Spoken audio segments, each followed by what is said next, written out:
welcome to Show Studio. It's our very last panel of New York Fashion Week. It's actually already London Fashion Week, but we can't end the New York coverage without talking about the Marc Jacobs show, obviously, which took place very late last night. I've got an amazing set of panellists with me, one of whom is just fresh back from New York, to help me talk about everything that Marc Jacobs has done this season. But before we get going, I'll let you guys introduce yourselves, starting with you, Alex. I'm Alex Fury, I'm the fashion editor of The Independent. I'm Andrew Davis, I'm the creative director of Roller Coaster magazine. I'm Peter Jensen, I'm a fashion designer. And I'm the same, I'm Caroline Charles, fashion designer. So Alex, I'm going to go to you first because you are our sort of roving reporter back from New York. So tell me, what was it like out there this season? It was very hot, and then it was very wet. The fashion, not the weather. Okay, maybe I was talking about the fashion, you never know. I think New York's quite strange because it feels very spread out. I wrote a piece about it saying kind of you feel like if you could separate the wheat from the chaff, you could condense it all down into 4 days and then we could be back in London ready for the shows. And it does feel like that. There aren't, certainly in the case of me who isn't attending shows as kind of an advertising requirement, there aren't a great many shows that I needed to attend. There were some good shows, there were some bad shows, but I think with New York it's a very kind of gentle way to start the season in many respects because you see ideas from last season that have been kind of reheated, and you see a lot of designers riffing on what other stronger designers did in previous seasons. And then towards the end you start to see people like Francis Scudder and Marc Jacobs who are introducing kind of fresh ideas. Well, it's interesting you say that because that's what everyone always says about Marc Jacobs. It's kind of the point of going to New York in a way. He does kind of kick off the season.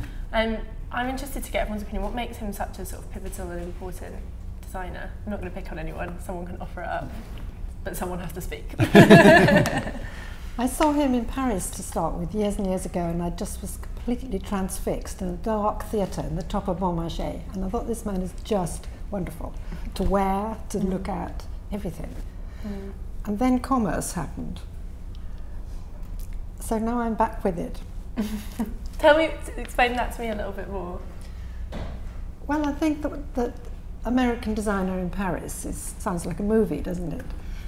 But you can see it's a killer.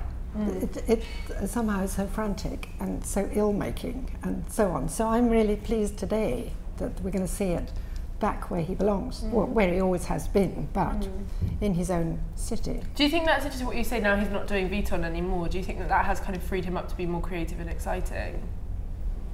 Andrew? I think it's given him a lot more freedom and time to think about his own collection and to restructure the Marc by Marc Jacobs brand, and yeah, I think everything seems a bit more free for him from last season.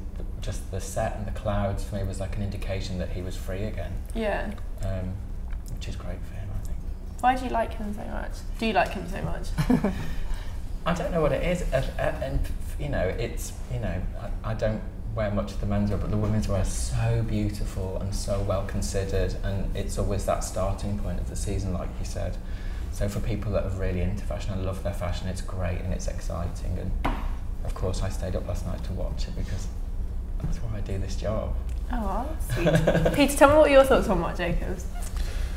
Well, I think it's more or less the same as the rest of the panel, but I do like him as well, of course I do, and I do think that what he does is interesting from a designer's point of view, but I mean, you know, there's so many, honestly, I have to admit I haven't watched many shows from New York because there's just too many to watch, really, and you just can't digest that much. How are you meant to have, you know, see all the, so with Marc Jacobs, of course it's very exciting that you probably see something.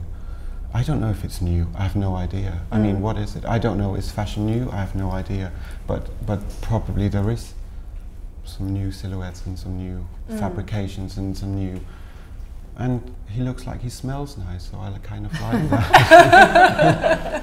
I bet he does. I think he does that element of, for a woman, slight fancy dress, which is really appealing. Whether they're very big hats or, I want to wear it. And that's quite rare now.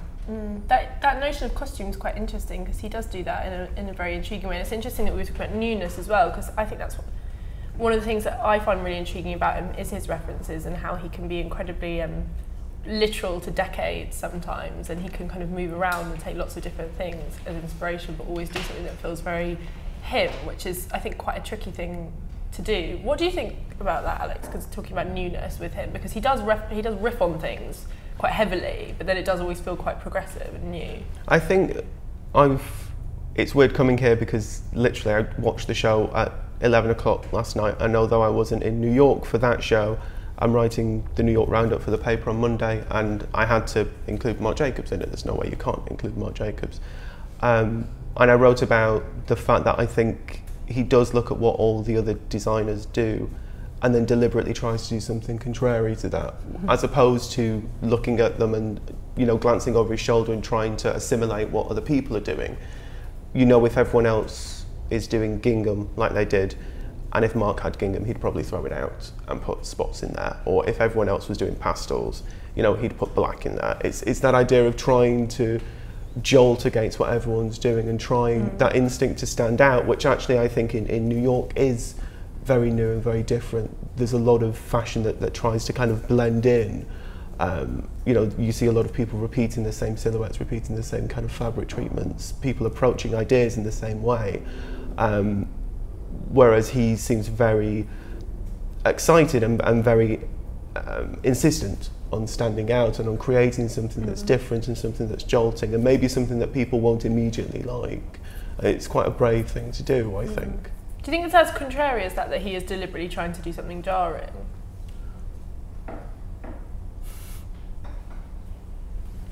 I think it's very striking that what he does is so different to what everybody else does. Yeah. When you think about it, you know, maybe it sets it up for things that are to come. Maybe he's operating on a different wavelength to other people. But certainly you look at this show and I don't think it looks like anything else in New York. Whereas I think lots of other shows in New York all look the same. I saw the bra top and trousers from spring 2013 Balenciaga at 4 different shows. 4 different people ripped off that look. You start, you know, lots of people did gingham, lots of people did pastels, lots of people did the same things. And this doesn't slot into any of those pigeonholes. That's interesting, and I'm interested to get your opinion on this, Peter, as well, because this idea of newness, but also reflecting the mood of the season, which is, well, not the mood of the season, the mood of the times, because I guess it's that constant struggle as a designer where you do want to do something that feels new, but you also want to do something that is reflective of how people dress, but then it's how do you do that without looking like you're ripping off another designer? Do you ever find that a challenge, you know, where you want to do something that responds to what people are wearing, but then you're conscious that that is responding to something that perhaps another designer has done a couple of years ago? Well, yes and no. I personally, I do. Yes, absolutely. I think that I have a company, and I have to be truthful to that company and the consumer, that I do whatever it is that I do, and whatever it is that they like what I do, I want to sort of feed into that machine, and that probably is one thing that Marc Jacobs is very lucky to have. It's a beautiful big machine and big team to do something that he can do whatever he likes, where I suppose it's different for someone like me that has a smaller team and a smaller company. So I have to feed into something that I can live on. You know, I can't just throw away whatever. You know, it's sort of like, if you just did that every season, I would become a fine artist. You know, I think that is what I would do instead of being a fashion designer. And I wish that I was a millionaire and I could do exactly what I wanted to do, and that would reflect. Because I do think that is the beauty of being a fashion designer, that you probably do have all these new ideas and you really do research and you do all these things to make something that stands out, but probably that is not just a feasible, it's just not there for you to always do. But yes, absolutely, you do try and do.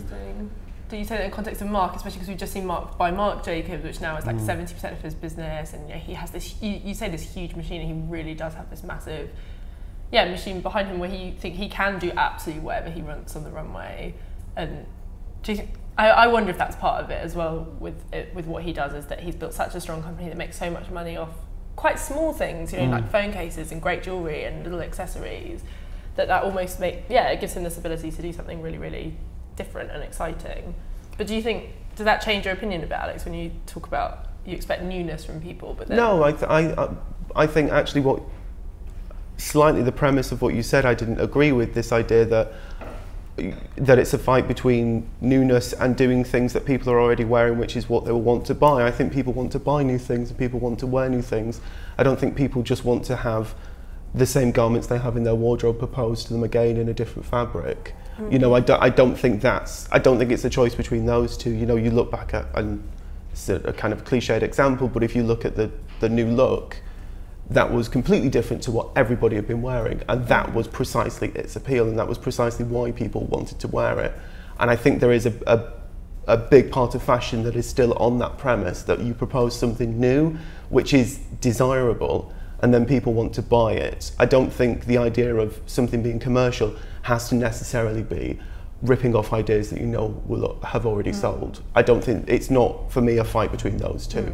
It's more a fight between designers that are very good and very innovative and designers that are lazier and rip off other people's ideas. And maybe that's part of the fashion system and it's part of the speed of the fashion cycle now. Do you think it's always conscious though? That's what I'm interested in, because you must feel this as well, and when you're at shows and you look at something and you think, oh, I've seen that before. Especially, I know you work a lot with younger designers and you support a lot of young talent, but you must look at their work sometimes and be like, I saw that 10 years ago. And do you sometimes think that they probably don't even know? I think that now we live in a generation where you can research anyone's collection and you can see anything, do you know what I mean? Yeah. As opposed to 20 years ago when you had to be very well referenced.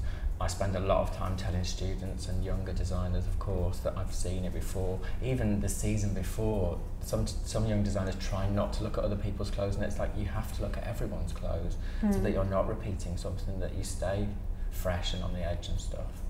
But I do think some people just rip off ideas from a couple of seasons ago. Oh, God, like yeah. When I go to a collection and I see someone doing the Raf Simons t-shirt that is still on sale and they've ripped off the print, you're sat there thinking, and for me as a journalist, I find it quite insulting that someone would assume that my attention span is the equivalent of a fruit fly's, that I won't remember that somebody's done that, you know. And I do think there's that, you know, maybe there are some people where it's an unwilling, you know, or an unintentional similarity. But I think in a lot of cases, it's the fact that people are demanding so much out of people. People are demanding so many clothes, so many different collections, that maybe there isn't time to synthesize the references the way they used to be synthesized. So maybe things are being churned out and are coming out on more of an assembly line thing. But I still don't think it's acceptable. But from the studio end, this end of your I know, we shouldn't have sat you two together. We who are millionaires would be in just exactly the same position, looking for new. And it's so much a partnership between our team, our fabric people, number one, most important, can they do it? Will they make the gingham different? Do we need gingham? All of that is what makes it. But to touch the zeitgeist at right the moment, like Dior did, like Kenzo did in the 70s, like John Galliano did, and another, you know, there's just that sort of button. And sometimes it's not there to touch. It's t-shirts, you know. But it's to catch that, and we are very sensitive as designers to catching that, and that's what we're searching for. And of course we love our clients, right? And so does Marc Jacobs. We all want, you know, we want people to want what we do. And it isn't for our ego or our bank balance, we just want to stay going, don't we? Yes, absolutely. So I think it's a combination of things, and I think the idea of newness gets so overworked. People are struggling. You can see in the current issues of the various magazines and what's hanging up. There are people out there really trying to do something different, and it's not necessarily what people want. So it's quite a tightrope, isn't it? Yes, absolutely. I mean, you can see sort of, you're touching on magazines, you can see lots of what you see now, what Anna Copen did, for instance. There's a lot of similarity to what's going on now, but no one will say to stylists, for instance, oh, that's exactly what those stylists did in the beginning of the night, you know. So there's always like this cloud over designers, and to say, well. But you're right, it's interesting when you say that. I think there's a lot of very referential styling happening, isn't there? But I think some of it does get called out, and some of the referential photography gets called out. Do you think? Yeah, there was the big thing about the Marc shoot that was very heavy, or was seen as very heavily referencing particular art photographers' work, and that was called out a great deal. Again, it's that thing that people can Google things, and you can see these comparisons, and then it gets picked up, and then it can snowball. Kind of the same thing when Nicolas Ghesquière did the Cacique Wong collection in 2001. You know, that I think now that kind of comparisons become much easier. People are calling out those things, and it does make it harder. It's much more difficult because you don't have to go to look through a library and realise, oh, that's what they did. You know, it's that kind of at your fingertips. But I think the internet's had, it's interesting you mentioned Google, because I think the internet's had a dual role in it in some ways, because yes, it does mean you can call things out more easily and you can kind of find stuff and pinpoint the references. But I also think things like Google and Tumblr, what they've done is give everyone access to a huge amount of content, some of which isn't credited or labelled properly. So I think you look at it with the younger designers, if they're on Tumblr just browsing through things, they see so many different pictures, they don't actually know what the source of things is, and I think that's a big problem. A lot of young designers actually talk about that. You're nodding. Tell me more. No, I mean, it's obvious, isn't it? It's like, you know, I think you look at the work of a lot of young designers now, and it's very Tumblr-generated kind of fashion. And they're creating fashion for the kids that are outside shows and bloggers and stuff. And I think that, as you say, there's no reference point for it, and they don't understand where it's come from. And I think sometimes that's just the poor education of people and stuff. But I think on the flip side, it can be quite a good thing in that, you know, I feel like we see fewer collections that are very, we're doing the 40s, we're doing the 70s. I feel like now it's much more of a mixture, and it is, and that's, I think, why I like it less when people are very literal to a reference, because I think people are synthesizing things more. And you know, the way, for instance, that Christopher Kane relates to a reference is very different to the way John Galliano does, and I know they're different designers, but I think there's a generational thing as well. It's a very different way of dealing with those references and on trying to create fashion around those references. That's what I feel, at least. And that's not to say one approach is better or worse than the other. I just think it's a different way, and it is because people are dealing with new technologies and are using new technologies to research. When I work with designers, I use Google image search, and you can Google image search one thing and a million other things will come up that are kind of peripherally related to it, and that equally can end up going into the mix because somehow they work. Let's talk about the way Marc Jacobs references, because as I said at the start, it's something that I'm really, really interested by. And it's interesting that we were talking about kind of literal referencing, because I think sort of perhaps to the untrained eye, you would look at a collection and you go, okay, he's doing the 60s, or he's doing the 40s, or he's doing feta, you know, and he does kind of, I think there's a huge amount of complex references that go into it from lots of different diverse places, but he is very good at giving a very concise view for a season. And I think he does like to do something that feels like it's riffing on one particular thing, even if it has been informed by lots of different things. Someone talk to me about his references. Alex, you always talk, go. Well, I do think it's very thematic, the way that he, you know, his proposal for the season tends to be, and it is very much about dismissing the old and bringing in something new. It's, you know, it's about sweeping away last season with a new idea. And a new idea that's very kind of emphatically stated. So, and I think that's, each season you're struck by that it's a completely new, you know, it feels like there are sometimes links between the silhouettes. I remember once talking to someone that worked with him and saying I didn't feel that there was a garment that was Marc Jacobs, and then she reeled off all of these things, like, you know, paper bag waist and the kind of carrot-shaped trousers that you see him do quite often, and an oversized biker jacket. And for her, those were his silhouettes that you can see. She worked in the retail part, and she said, you know, you can see those emerging again and again in the catwalk collection. But because the decoration changes and because everything around them changes, you don't realise that there are those kind of staple garments there. What do we think his staples are? Because it's interesting that you say that. What would we say that his aesthetic is, if you had to pinpoint Marc Jacobs? Peter. Okay, no, we all do staples. Yeah. Of course we do staples. It's not nearly so intellectual as you journalists think it is. Is it? It's much more feeling for what we want, what our studio wants, what our abilities are, what the customer subliminally says, "Oh, there's that skirt, there's that trouser, this looks different," and it's much, much more animal life than the way you're describing it, in fact, because the research is only so much, isn't it? It has to come from the inside of the team, and there can be fights about that, but it's rather a good thing to have fights about things, because people are caring more about what it is. But I think every established person has skirts, trousers, basics that work, armholes that work, and they just move them around because the customer likes that, otherwise they wouldn't be doing them. So I'm afraid it's not that hard to have the basics in place. Everybody does. And do you think that that's something that kind of comes from the gut, that like the silhouette that you favour? You know? Yeah, definitely.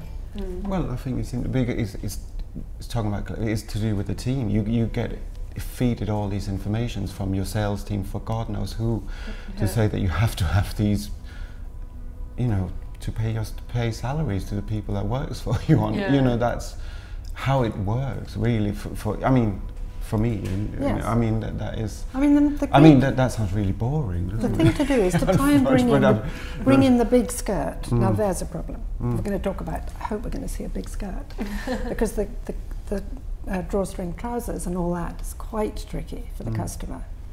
Because women, Mrs. Beckham, leader of, want to be thin. They know about bulk below the waist. They don't want it to, but sometimes the 1950s silhouettes work. Sometimes. But I think Marc Jacobs is quite a champion of a kind of awkward silhouette. You know, he's done like very oversized sweaters. I love that about him. Yeah, one of his traits is oversized kind of sporty pieces, but in luxury fabrics and stuff. That's definitely one of his things. Yeah. Is that I don't think I think it's about comfort, the mix of comfort and luxury and stuff. There's always that grunge thing that he dips in and out of and stuff. And oversize is very slimming. Very hiding, very part of the fabric. It's not a Mrs. Beckham issue. But I think as well, it's the catwalk collection. It's not, you know, it's not the commercial collection. Yeah. And when you go to the showroom, you see that there's like a collection that's 5 times the size of this. You know, in different colorways, in different fabrics. So you know, you see it here, and it's at its most extreme proposal.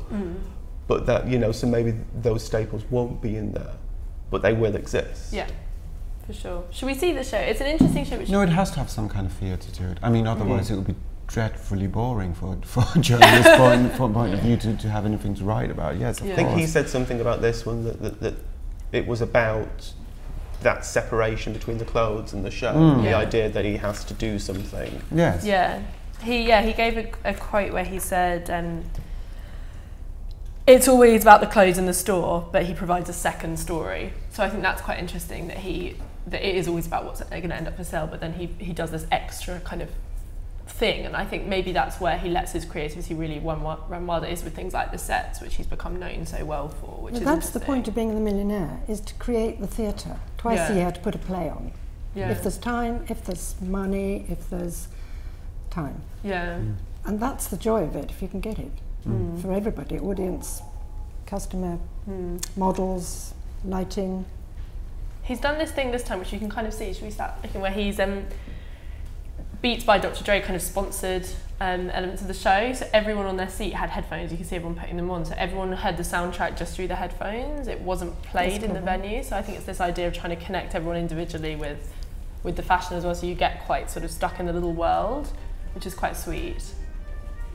And they did this soundtrack, which was inspired by John Smith's short film, The Girl Chewed Gum, and it was done with Jacobs and then Steve Mackey. They did the soundtrack together. It's kind of like a narration.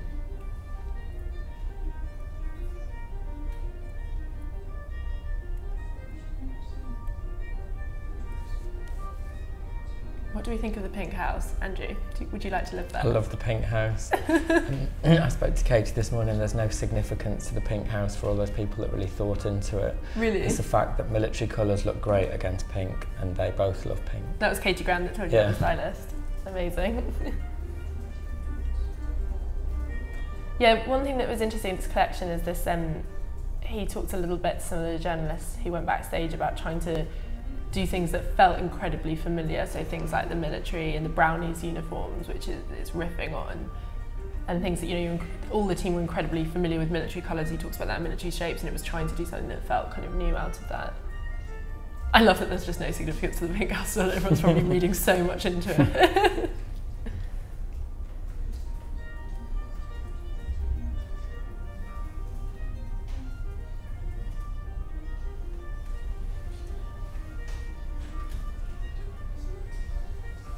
Do we like what we're seeing? Yeah. Why do you like it? As a stylist, it's just going to be a great collection to shoot. You can build a narrative around this really easily. It's going to look great. Colours are going to be great.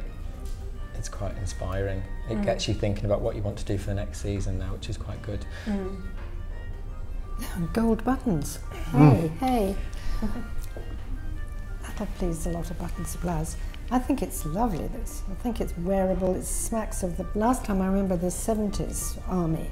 We used to go to Lawrence Corner and get stuff and make it look like this. It was great. But this is...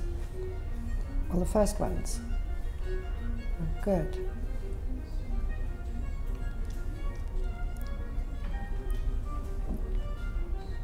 Alex, why are you staying so quiet? I'm surveying. What do you think? It was interesting what you said about that they wanted to do things that were familiar, because I wasn't in New York for Pranza School, but I went to see them before the show, and they said that they wanted to do clothes that were sort of dumb. They said it was about dumb, normal clothes that everybody wears. And I wonder if there is that idea emerging this season, which builds off that, you know, the fact that there weren't really many trends last season. Yeah. And people started to talk very annoyingly about normcore and about people trying to do normal clothes without really understanding what normcore actually means. But I think this idea of elevating the normal and of twisting the normal and of trying to use familiar references. Pranza School said theirs was about American sportswear, which you saw Alexander Wang as well, which was about kind of sportswear and trainers. This is about army, you know, this idea of referencing familiar things but trying to make them feel a little bit alien and a bit special as well. You know, doing army fatigues in satin. I mean, it's all a bit sort of Troop Beverly Hills, isn't it, really? It's very Shelley Long. No, it's interesting when we talked about how everyone's been doing normal clothes, and then to move out of that and do normal references and make exciting clothes like that. You know, military is probably the most overused fashion reference there is, and to take that, there is a certain humour to that. And I think it's interesting what you said right at the start, and kind of about cartoon and costume, because I think that's something that he always does in a way that's, there's always something kind of wonderfully, cartoonish about his shows, but they don't look gimmicky, like those polka dots, which are kind of these actual raised 3D polka dots that he does. You know, that's something that's very cartoon, but there's a real beauty to that, which I always think is one of his signatures. Do you like it, Peter, what you're seeing? I do to an extent. For me, it very much sort of says Patty Hearst and Goldie Hawn in I can't remember the name of that film, Benjamin whatever. Sergeant Benjamin. That's it. Yeah. And talking about it, yeah, there's some very beautiful silhouettes and wearable silhouettes and things like that. But again, I think that it was the same last time I was here. It was the Louis Vuitton collection. And it's one of those collections that might take a bit of time to digest, and when you go back to it, you might like it even more. And then, you know, as you were saying, probably it's really great to shoot, like editorial-wise. But yeah, the colours are very dowdy, aren't they? Yeah, but lovely. Yeah. I think they look great. I think that this girl soldier has gone on leave, and she's gone to a prom party, and now she's still on leave, and I think she's a wonderful character, this girl. Yeah. I love it, and I'm hoping we're not going back to Iraq to try it out, but I think that it absolutely is consistent, isn't it? It's a total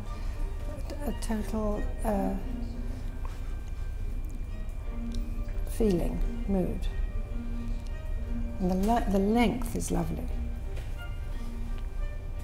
Can we talk about theatre as well? Because, you know, we've talked a little bit about the insignificant pink house, but also this notion of, I think we saw that a lot across New York, and I think in some respects it was kind of a cry to do something interesting and just a vague attempt to make a boring presentation more exciting. We've seen a lot of kind of like, you know, theatre type things, or people trying to do things that resemble, we've had plays going on and film projections, and trying to make the fashion show almost like this kind of installation moment where you're part of an art installation. Is quite interesting, this notion of making people wear headphones and really limiting chit chat at a show. Who does it, when is fashion theatre done well and when is it done poorly? I think, no one's speaking to me today. I mean, I think the big issue with fashion theatre, and the reason why it's challenging for lots of people, is that the clothes have to be really good. Yeah. The clothes have to be good enough to almost to overshadow, or at least to stand up to what you're doing in the background. And I think that's the accusation that's often been levelled when designers have tried to do very theatrical things, is that it ends up overshadowing the clothes and overpowering the clothes. But this is very theatrical. I mean, the follow spots, you can see that there's design on the back flat. I mean, this is what you don't get even in London Fashion Week. You can't get a follow spot. I can tell you this is luxury, right? It is, and the colour, the lighting is great. And we're not noticing the shoes. I don't know why not, but they are flat-ish. The whole thing, I think it works really well, this show. Except for this pocket. I do disagree with that pocket, don't you? I really like that pocket. I don't want that pocket. I need the pocket. So one of us is happy. Oh, there's another one with pockets. I think also what's really brave is the fact that they launched Marc Jacobs Beauty 2-3 seasons ago now, and the girls aren't wearing any makeup. It's just moisturiser. That's why the light's so low, so we can't see that. You see, we're just looking at the clothes. That's why the fringe is so low, so you can't And see there's no the fringe is so eyeshadow. low, you can't see anything. And I think Girls the look reason was slightly that the happier, fringe slap on. came so low that I think Katie thought that adding makeup was just too much and too extravagant, and the shadow that was created by the fringe was enough for statement, and it said makeup in a way. That's interesting. I love that though, because there's this notion where, like, it's really great casting. The show, there are some amazing girls in it, but you can't see any of them at all because they've just got a fringe in front of their face. That's the luxury of having those girls. And you probably held on to them for 2 days in your studio while every designer's screaming to do fittings with them, but you've got the power to hold them there. Yeah.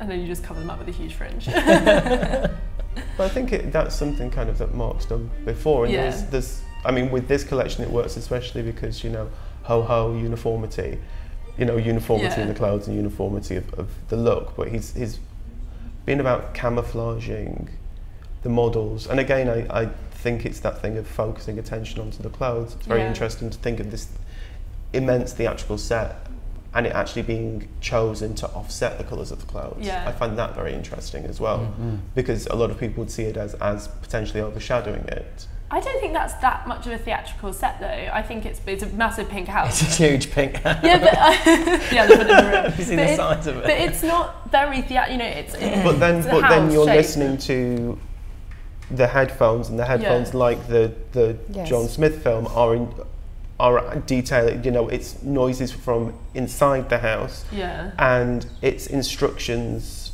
supposedly to the models of where to walk and what to do. You know, so I think that, particularly that having that directorial voice in there gives it a very theatrical. I mean, it's not necessarily, you know, it's not kind of Stanislavskian, it's more Brechtian, this idea of breaking the fourth wall, as it were. But I think it's certainly taking it out of a fashion show that notion context. of the fourth wall is really interesting. I do think there's an element, for me, what the most interesting thing about the headphones is this notion of making people an individual at a show, because I think shows often feel like a collective experience, especially now you go as a gang and you get shot outside and you all sit down and you have a natter and you look at it and then you chat to your friends and you take pictures, and it's very much kind of like we're a gang and we're looking at fashion, whereas I think that notion of making someone an individual and forcing them to respond to it individually is quite interesting, and that's really hard to do, I think, in any way that doesn't really involve sound, unless you physically separate people and put them in like a booth or something, which is almost what he's done by using headphones. I think that's quite an interesting notion. He opened with the most ordinary dress, and there were masses of interesting things following. And this ordinary grey dress, didn't it? Nothing. It was a brave move. If anybody wasn't paying attention, it didn't matter. It was the first dress. But I think it's interesting you say brave, because maybe that's his big signature, is he's really, really brave designer, Yeah, just in I terms think of... he is. You think I like, doing your think- last show at Vuitton just with a naked model, first look, no clothes, is quite interesting. Maybe that's why he's back in New York. Maybe. But he never left New York, really. Marc's always No, shown I New York. know. But you know, he had to take that aeroplane. But I think it's quite interesting actually thinking of it as army fatigues and MASH and Sergeant Benjamin. It's a very American reference. And the same way I felt last season was very American. Last season to me felt very Holston. And you know, very sort of 70s Calvin Klein. It was very much those 70s. Kind of minimal, Yeah, kind of, you know, 70s Holston girl. Yeah. And again, this one, again, it feels like it's an American reference. It's very much from an American viewpoint, whereas sometimes when he did work across both of them, there was obviously some kind of cross-pollination. He would work with Parisian ateliers on things for Marc, and there would be ideas that fed across each one, you know, collaborators working across the different shows, that ideas notion of across... him just being in America. Yeah. Yeah, it's interesting. That is interesting. But I feel like he just kind of owned New York in that way, and it's interesting to see him riff on that. I love last season for that notion of American sportswear and him doing something that really celebrates the history of American fashion, because I think we always talk about like the history of London style and Parisian style, but America has a really interesting fashion history that often I think you don't see people riffing on that much, or perhaps people don't look to it.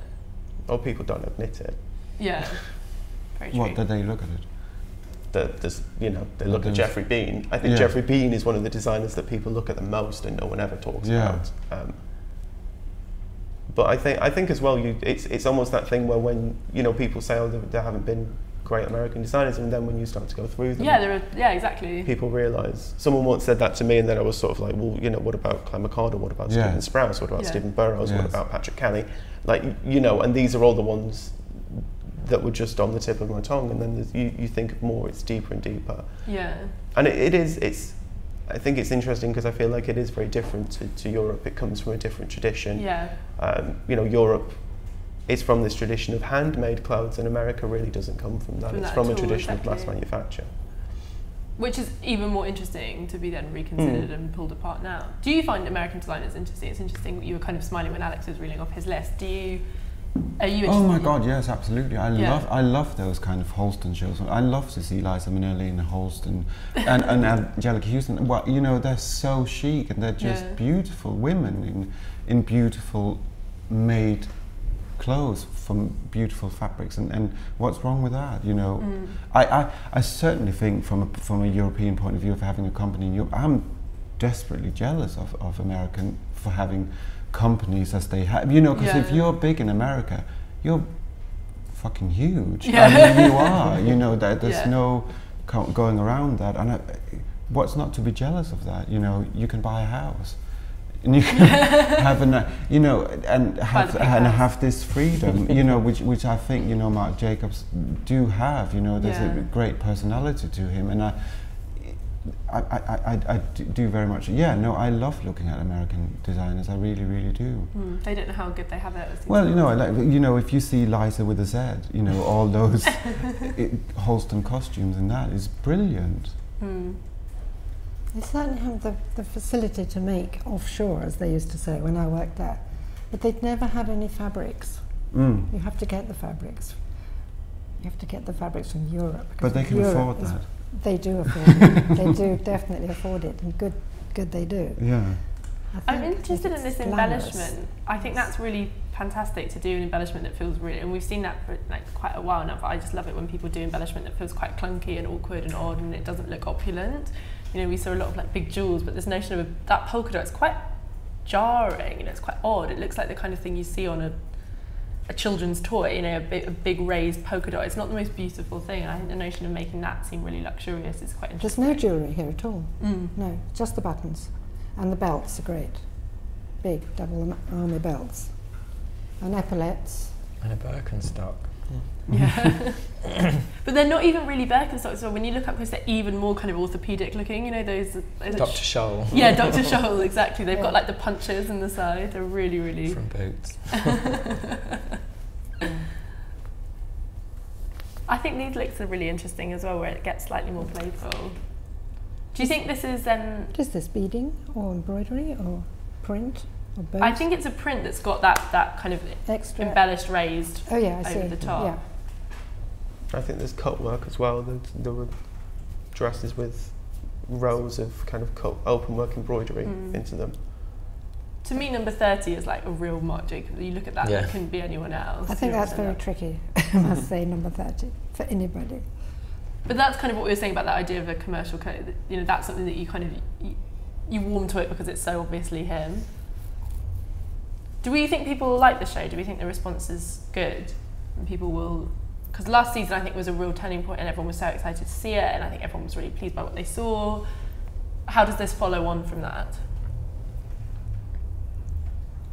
No one wants to talk to me. Well, I think it's very difficult to say, do you think other people will like this? Don't know. Like, it entirely depends on people's mood, you know. And it entirely depends on how people are looking at this. If they're looking at it from an editorial perspective, maybe they'll see what you see. Yeah. Or, you know, maybe they want it to be white and frilly. Yeah. Maybe they want Oscar de la Renta. If you want Oscar de la Renta, you probably won't want this. But for me, you know, it feels like it feels very Marc Jacobs. It does feel. You look at it, and you know, we talk about that clunky embroidery, which he's used. Again, I remember the Vuitton show with the train had similar kind of embroidery, similar use of buttons. Those 60s silhouettes. Yeah.